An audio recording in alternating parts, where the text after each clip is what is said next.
Hello, in this video I want to show you how to open settings on LeadEdge A20 camera.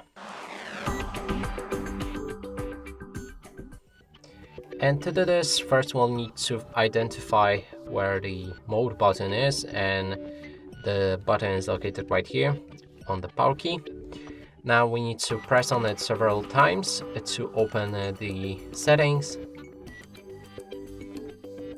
Here we have it, and now you can browse through them by clicking on the arrows on the right, up and down, and also by clicking on this button itself, the mode button, you can switch between different pages.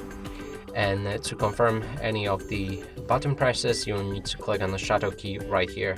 And that's it for this video. Hope you like it. Please consider subscribing to our channel, leave a like and a comment below.